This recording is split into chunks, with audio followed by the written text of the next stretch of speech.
ऐतिहासिक फैसला आया है। हम सब ने देखा कि किस तरह से चंडीगढ़ के चुनाव में साफ साफ था कि 20 वोट इंडिया गठबंधन के थे, 16 वोट बीजेपी के थे।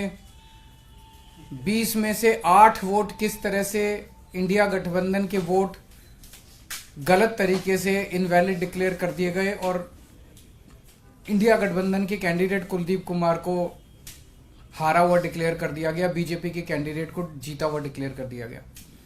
मामला जब सुप्रीम कोर्ट में गया तो सुप्रीम कोर्ट ने बहुत जल्दी जल्दी सुनवाई करके और आज जो पूरा जो प्रोसेस भी था, किस तरह से माननीय सुप्रीम कोर्ट ने सारे बैलेट पेपर मंगाए अपने पास, बैलेट पेपर खुद देखे और आज रिजल्ट डिक्लेयर कर दिया।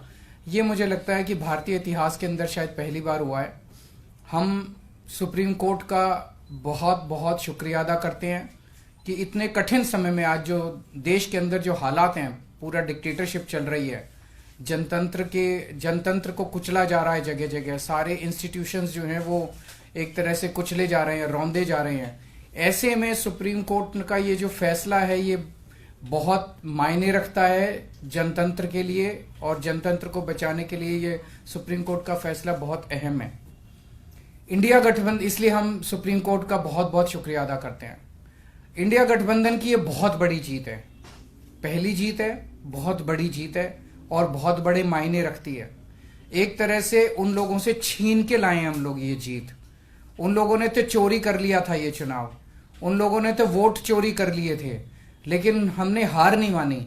हम आखिरी समय तक लड़ते रहे, संघर्ष करते रहे और अंत में हमारी जीत हुई। तो ये पूरे देश के लिए, इंडिया गठबंधन के लिए बहुत बड़ी जीत है और बहुत बड़ा संकेत देती है देश को। जो लोग कहते हैं कि बीजेपी को हराया नहीं जा सकता, बीजेपी को हराया जा सकता है, एकता से हराया जा सकता है, अच्छी प्लानिंग और स्ट्रेटेजी से हराया जा सकता है और मेहनत से हराया जा सकता है। ये इस चुनाव के नतीजों ने साबित कर दिया। तो मैं इंडिया गठबंधन के सभी पार्टनर्स को बहुत बहुत इसके लिए बधाई देता हूं। चंडीगढ़ के लोगों को बधाई देता हूं, जिनको चंडीगढ़ के लोगों की एक तरह से जीत हुई। चंडीगढ़ के लोगों ने तो नतीजा यही दिया था कि भाई इंडिया गठबंधन का कैंडिडेट मेयर बनना चाहिए, लेकिन उन्होंने चोरी कर लिया चुनाव। तो एक तरह से जनता की हार हो गई थी, लेकिन अब जनता की जीत हुई है और पूरे देश की जीत हुई है। पूरे देश ने देखा कि किस तरह से बीजेपी ने यह चुनाव चोरी किया। इस चुनाव में 36 वोट थे टोटल, बीजेपी के, कांग्रेस के, आम आदमी पार्टी के, अकाली दल के 35 काउंसलर और 1 मेंबर ऑफ पार्लियामेंट, 36 वोट थे। उन 36 वोट्स की काउंटिंग में बीजेपी वालों ने 8 वोट चोरी कर लिए, 25% वोट चोरी कर लिए 36 के अंदर। सोचो, अभी कुछ दिन के बाद देश का बड़ा चुनाव होने वाला है, उसमें 90 करोड़ वोट हैं। अगर ये 36 वोट में से 25% वोट चोरी कर सकते हैं, 90 करोड़ वोटों में ये कितने वोटों की चोरी करेंगे, सोच के भी रूह कांप उठती है, रोंगटे खड़े हो जाते हैं। सुनते तो थे कि बीजेपी वाले गड़बड़ करते हैं, सुनते तो थे कि बीजेपी वाले बदमाशी करते हैं, वोटों की चोरी करते हैं, पर कभी कभी मन कर सबूत नहीं था, निकल के नहीं आता था। आज कैमरे का कुकर्म पकड़ा गया। इससे साफ जाहिर है कि कितने बड़े स्तर के ऊपर ये वोटों की चोरी करते हैं। अब बड़ा मसला ये है, पूरे देश को सोचना पड़ेगा कि अगर जनतंत्र नहीं बचेगा तो कुछ नहीं बचेगा। आज जितनी कॉन्फिडेंस के साथ ये कह रहे हैं 370 सीट आएंगी, 370 सीट आएंगी, एक तरह से देश के लोगों को चैलेंज कर रहे हैं ये लोग कि तुम्हारे वोट की जरूरत नहीं है हम लोगों को, हमारी तो आ रही है 370 सीट। तुम्हारे वोट की जरूरत नहीं है हम लोगों को, हमारी तो आ रही है 370 सीट। अगर उन्हें इतना कॉन्फिडेंस है 370 सीट का, कहां से आ रहा है ये कॉन्फिडेंस? कुछ तो गड़बड़ कर रखी है इन्होंने। और जिस देश, अगर किसी देश के अंदर चुनाव के पहले पार्टियां साफ साफ कहना चालू कर दे हमें वोट की जरूरत नहीं है, हमें लोगों की जरूरत नहीं है, उस देश के अंदर फिर जनतंत्र बहुत बड़ा खतरे में है। पूरे देश को मिलके, 140 करोड़ लोगों को मिलके जनतंत्र को बचाना पड़ेगा। इससे ये भी साफ है ये लोग चुनाव जीतते नहीं हैं, ये लोग चुनाव चोरी करते हैं। आज ये पूरे प्रकरण ने, चंडीगढ़ के पूरे चुनाव ने इन लोगों को बेनकाब करके पूरे देश के अंदर बेनकाब कर दिया इन लोगों ने। दूध का दूध और पानी का पानी हो गया।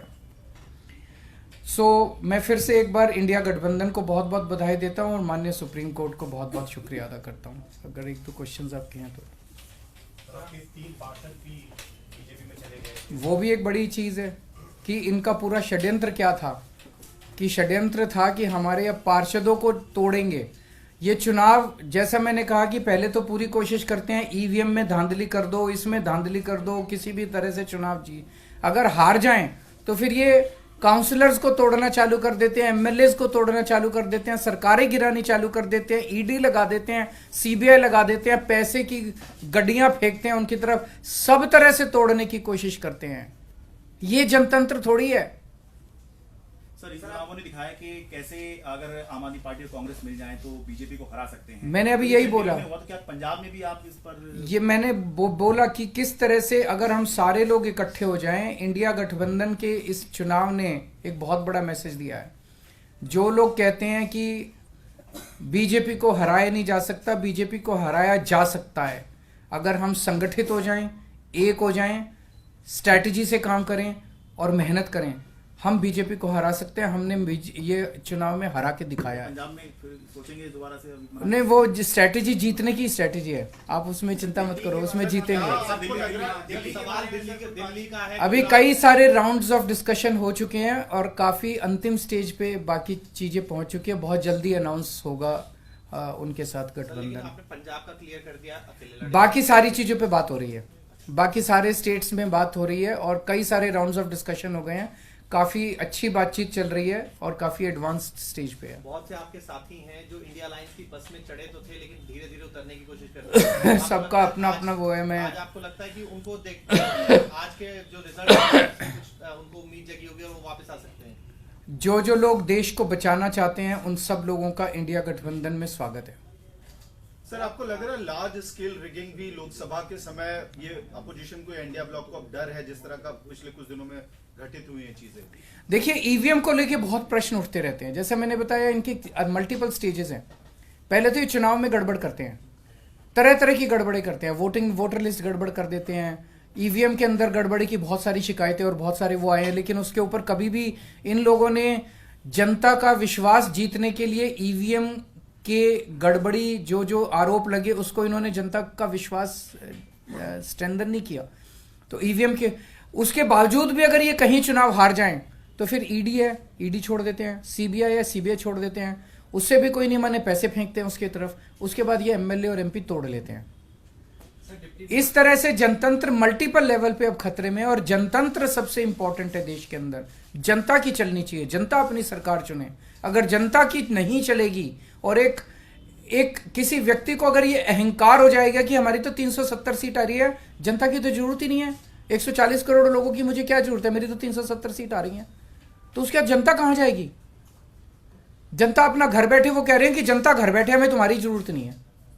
उसका मैं डिटेल्स पता करके बताऊंगा, क्योंकि मुझे नहीं पता अब लीगल क्या पोजीशन है। मेयर डिप्टी मेयर का चुनाव कराता है, तो चूंकि वो मेयर नहीं रहा, उसने चुनाव कराया था, अब नया मेयर बना है, तो क्या वो भी दोबारा होगा, मेरे को अभी इसके बारे में क्लैरिटी नहीं है। मैं वकीलों से बात करके बताऊंगा। Thank you.